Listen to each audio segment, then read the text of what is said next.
गुरुमूर्ति पूजामूलं गुरुर्पदं मंत्रमूलं गुरुर्वाक्यं मोक्षमूलं गुरुकृपा। मैं अपराधी जन्म का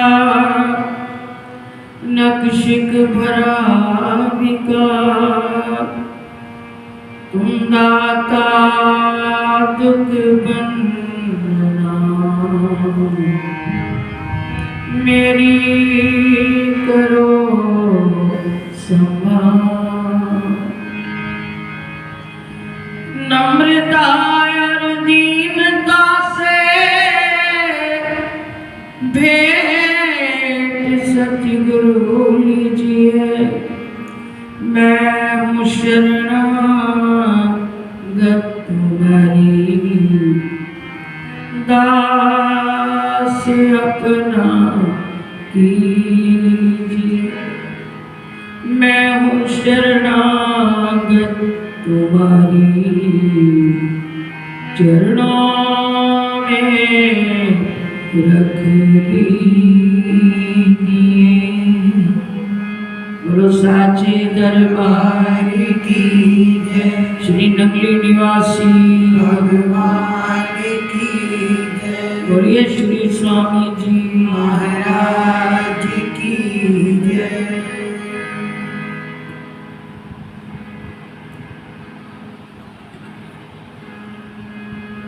श्री गुरु महाराज जी के पावन पवित्र चरणों में हम सब अपनी हाजिरी लगाते हुए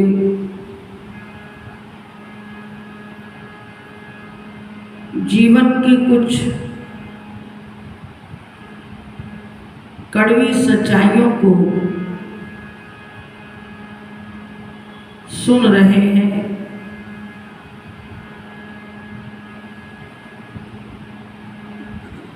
कि हमारा जीवन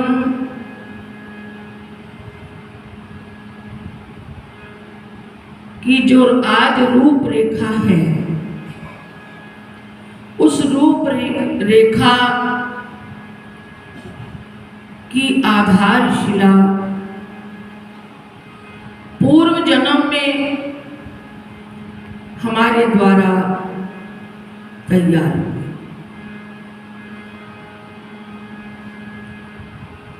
और आज जो करेंगे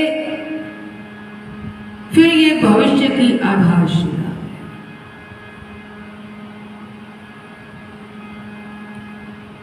ये वर्तमान जिसमें भूतकाल दिखाई देता है और भविष्य की तैयारी होती है।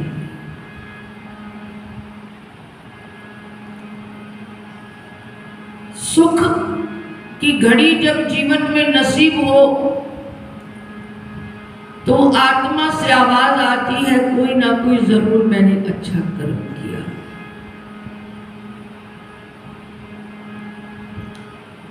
दुख की घड़ी आ जाए, बाहर से हम भगवान को भी ताने लगाते हैं, लेकिन अंदर की सच आवाज कहती है ये भी तेरा ही कर्म है।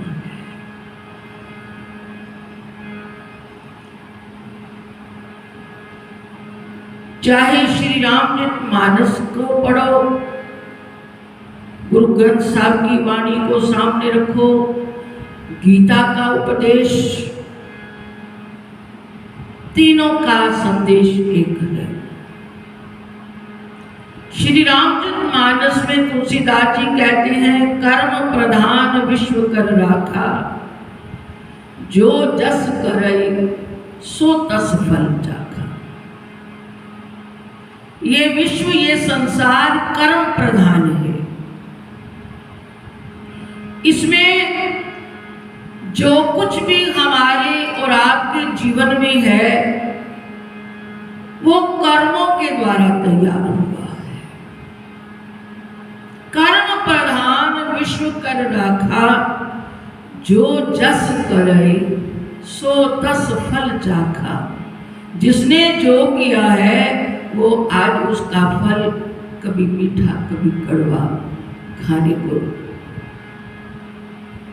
इस संसार में आया है। गुरु ग्रंथ साहब में वाणी का फरमान है, जेहा बीजे सो लुड़े कर्मा संगड़ा खेत। ये कर्म जो खेत में जो बीज बोया था आज वो तैयार हो चुका है, वो सामने है। कड़वा खाते हुए दुखी होते हैं, मीठा मिल जाए आनंद आता है, सुख मिलता है। गीता में भगवान कृष्ण कहते हैं, अर्जुन कर्म प्रधान है। इस विश्व के अंदर, संसार के अंदर जो जैसा कर्म करता है वैसा ही फल भुगतता है। और एक बड़ी सुंदर बात श्री रामचरितमानस की कुछ चौपाइयां ध्यान में आई। जब भगवान श्री राम और लक्ष्मण वन यात्रा में थे, कभी कभी भगवान श्री राम जंगल में बैठकर लक्ष्मण से सत्संग वार्तालाप किया करते थे। और एक ऐसी ही जगह में लक्ष्मण के कुछ प्रश्नों का भगवान जवाब देते हुए भगवान फरमाते हैं, ऐ लक्ष्मण कराई मोहवश नर अघनाना। ऐ लक्ष्मण, जीव संसार में मोह के वशीभूत, अघ कहते थे पाप को, करे मोहवश नर अघनाना। जीव कई प्रकार के पाप मोह के वश में आकर करता है। और स्वार्थ रत पर लोक नसाना, स्वार्थ के अंदर बंधा हुआ अपने परलोक का नाश करता है। ऐसे लोगों के लिए भगवान ने अपने आप को कहा है, देखिए ये अवतार जो है ये मर्यादा पुरुषोत्तम अवतार है। कहीं भी भगवान श्री राम ने अपने आप को भगवान नहीं कहा, हमारे जैसा एक मनुष्य प्रस्तुत किया। क्यों? दुनिया को नर जीवन, मानुष जीवन कैसा बनाना चाहिए इसका आदर्श स्थापित करना था। लेकिन एकांत में दोनों बैठे हैं, वहां भगवान ने अपने आप को साबित किया कि मैं हूं कौन, मैं ही भगवान हूं। किसी के लिए मैं कभी काल बनता हूं, किसी के लिए करुणा का रूप बनता हूं। इस चौपाई में भगवान ने कहा, करे मोहवश नर अघनाना, स्वार्थ रत पर लोग नसाना। काल रूप मैं तिन को भ्राता, शुभ अरु अशुभ कर्म फलदाता। ऐ लक्ष्मण, ऐसे लोगों के लिए मैं काल बनता हूं, भयानक रूप बनकर। काल रूप तिनको मैं भ्राता, शुभ अरु अशुभ कर्म फलदाता। उनके द्वारा किए गए शुभ और अशुभ कर्मों का फल देने वाला मैं। यहां भगवान ने एकांत में बैठकर अपने वास्तविक रूप का भी प्रमाण दे दिया। काल रूप तिनको मैं भ्राता, शुभ और अशुभ कर्म फलदाता। मैं शुभ और अशुभ कर्मों का दोनों कर्मों का फल देने वाला मैं ही हूं। अब बात यह है, भगवान तो फल देने वाले हैं, बीज तो हमारे द्वारा बोया गया है। भगवान तो फल देने वाले हैं, अब फल भगवान ने बीज नहीं आरोपण किया, बीज तो हमने बोया और उसका जो रिजल्ट वो भगवान ने हमारे सामने। इस सारी छोटी सी मेरी बात में ये हमको बात समझ रहे, हमारा वर्तमान के पीछे हमारा ही भूतकाल कारण है और इस वर्तमान के अंदर अपने भविष्य की तैयारी के कर्ता भी हम बनते चले जा रहे हैं। जो कर लिया जाने अनजाने उसमें हस्तक्षेप कोई कर नहीं सकता, उसको तो भोगना पड़ेगा। केवल हमारे हाथ में वर्तमान है कि उस वर्तमान में कुछ ऐसे कर्म कर लिए जाए जो हमारे अच्छे भविष्य की तैयारी हो सके। और दूसरी बात, एक सवाल भी उठता है मन में, अगर हमने आपने अपने अपने कर्मों का फल भोगना है तो कोई संसारी व्यक्ति कभी कभी इस संशय में भी मन चला जाता है कि अगर हमने अपने कर्मों का फल भोगना ही भोगना है, फिर भजन करना, सत्संग में बैठना, सेवा करना, इन नेक कर्मों का क्या हमें परिणाम मिला?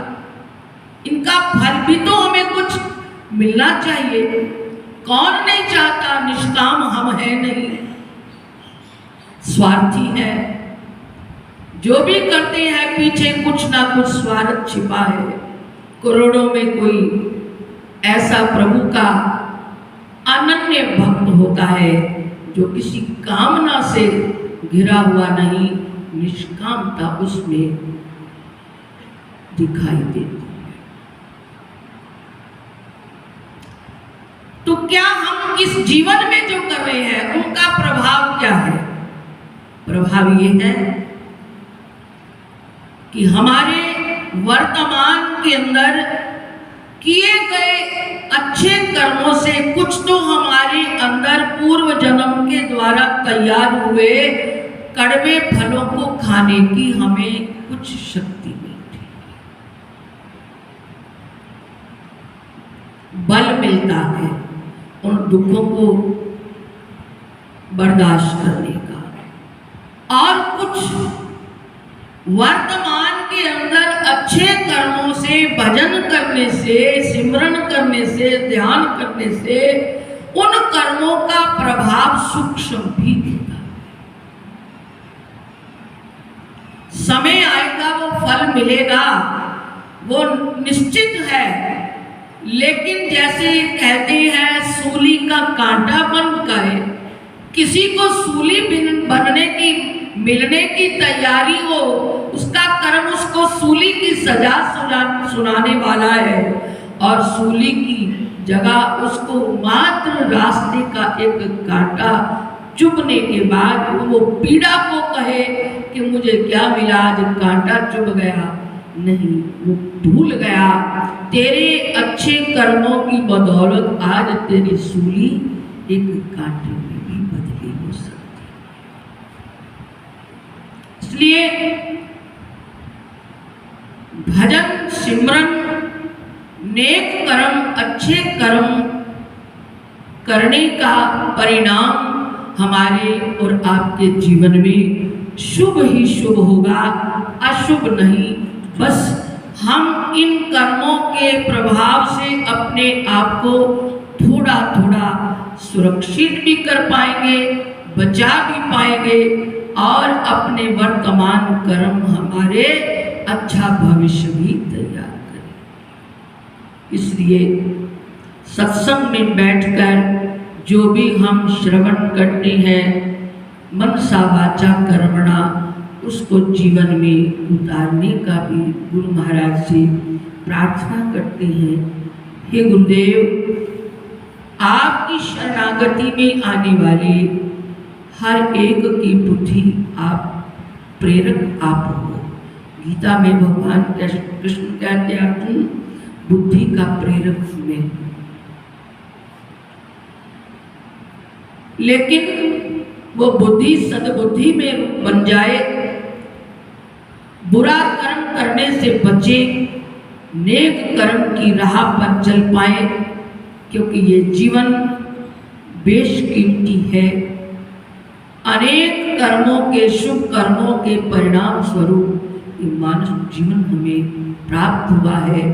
तो हमें एकमात्र अपने जीवन में करते रहें, अच्छे कर्म करते रहें, हरि नाम सिमरण करते रहें, उठते बैठे। जिन कर्मों के प्रभाव से हमारे और आपके जो भूतकाल में किए गए कर्मों का प्रभाव क्षीण होता चला जाएगा, कम होता चला जाएगा, और मात्र हल्का, जैसे किसी का दुख, कभी ऐसा भी होता है ना, सपने में कोई दुख की घड़ी आप देखते हो सकता है वो आपका दुख मात्र सपने के दुख में ही समाप्त हो गया। सपने का दुख कुछ मिनटों घंटों का है, और जीवन में किया गया कर्म प्रभु कृपा से वो स्वप्न में ही समाप्त हो जाए, ये भी संभव। इसलिए सत्संग में आकर इन बातों का हमें ज्ञान मिलता है। महापुरुषों की कुछ ऐसी नीतियों का चिंतन करने से बात समझ में आती है कि हमने जो पूर्व जन्म में किया आज वर्तमान है, और जो वर्तमान है वो हमारा भविष्य होगा। तो वर्तमान को हम अच्छा बनाने की कोशिश करें, ताकि हमारा आने वाला जो समय है वो अच्छा हो। आओ गुरु महाराज के चरणों में हमारे इस विचार को एक भजन में हम श्रवण करेंगे।